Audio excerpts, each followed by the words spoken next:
Well, good morning. Welcome to Debbie's Back Porch. So glad to have you with us. You know, the Super Bowl is coming up, and I may be going to a Super Bowl party. Not because I care who wins, but because I like the people giving the party. And I wanted to take a snack.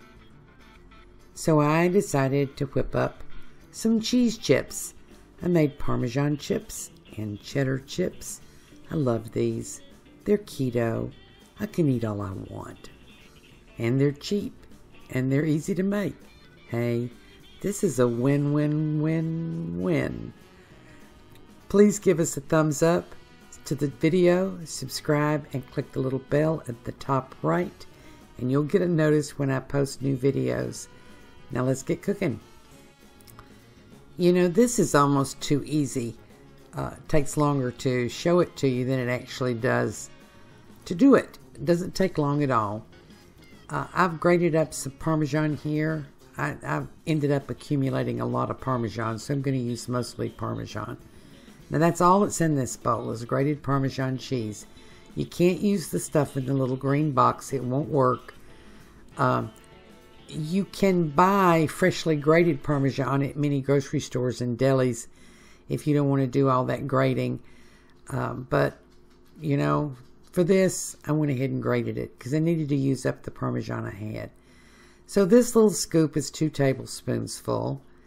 And you just put it on your either a Silpat baking sheet or a piece of parchment paper. And the I'm using the little scoop, but you can just use a tablespoon, and I'll show you that in a second. See, I already got it out. But you want like a heaping tablespoonful, close to 2 tablespoons full. Any more than that, and they spread out pretty far, and they don't get quite crispy.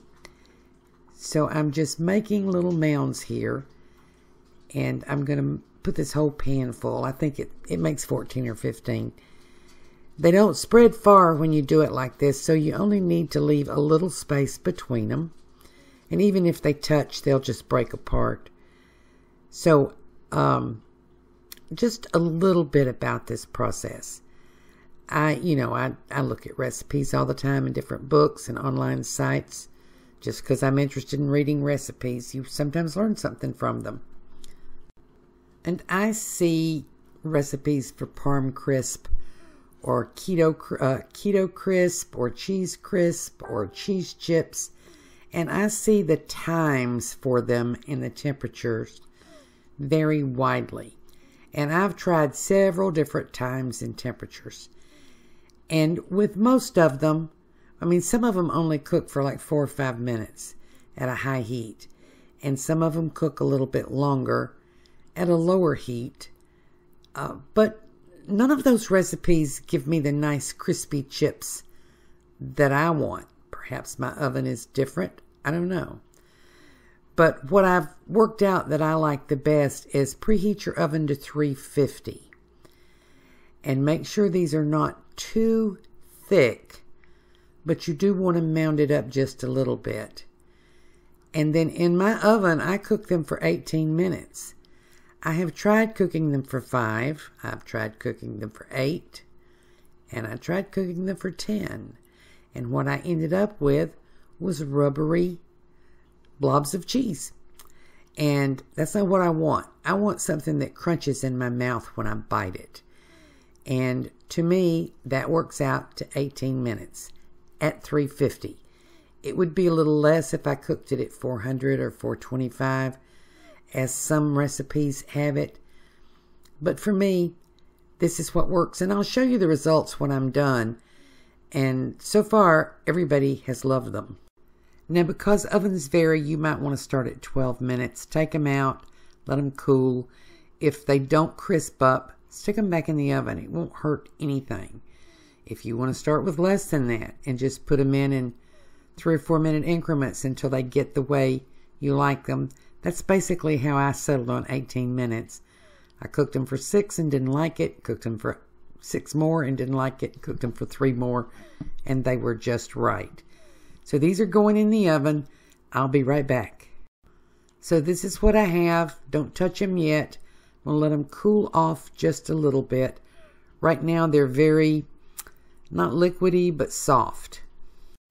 And when they get cooled enough, I'm going to just slide them off this Silpat mat, baking mat, and put them on a paper towel and let the oil wick off of them.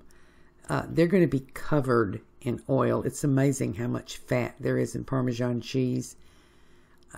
And they're really, really oily. And they will crisp up better if you let them drain and get some of that oil off. So I've got all of these, it's 2 paper towels, it's 3 paper towels, and I'm going to put a layer on top, and then I'm going to move the whole thing over to the side, clean up my baking mats, and do a second batch. And by the time the second batch is done, these will be nice and crisp and better than potato chips. Now before I start the second batch, I want to clean the oil off these baking mats because the next batch will give me more oil. And I just wipe it down with a paper towel and get rid of that excess oil. So next we're going to make some cheddar chips, and they're even easier because you can do this out of almost any cheese.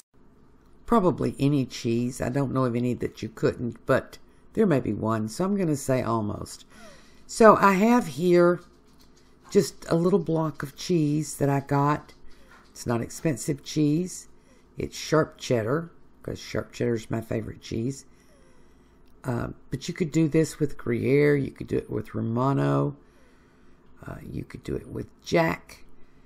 You could do it with anything.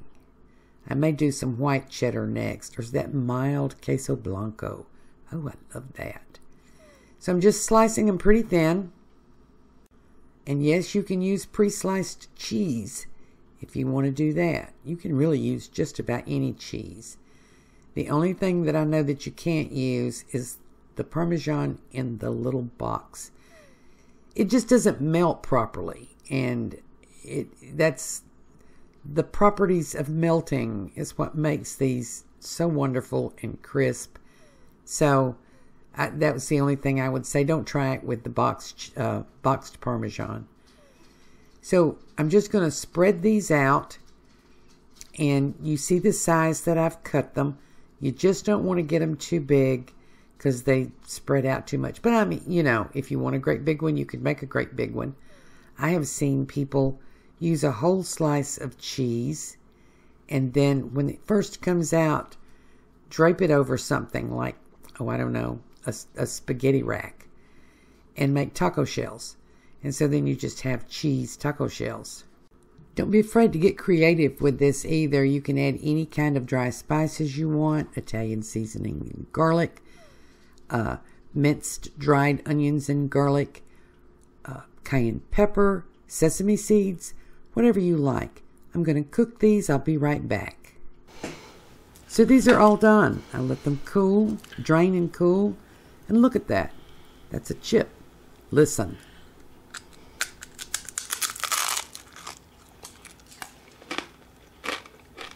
And that's the reason I cooked them 18 minutes. Because that's the reason I want them. I want the crunch. I want it to be like a potato chip, only no carbs, almost no carbs, very low carbs. And I can eat a bunch. I made up a little dip here. It's mostly sour cream and marinara and a little garlic. But you can use them with any kind of dip. Or you could use them with, put peanut butter between them. Or you can put ham between them. You can use them in 100 different ways. So I hope you try this little recipe. Surprise your friends and take them for Super Bowl. They're going to love them. You're going to be the hit of the party. Thank you for joining us on Debbie's Back Porch. Hope to see you again tomorrow.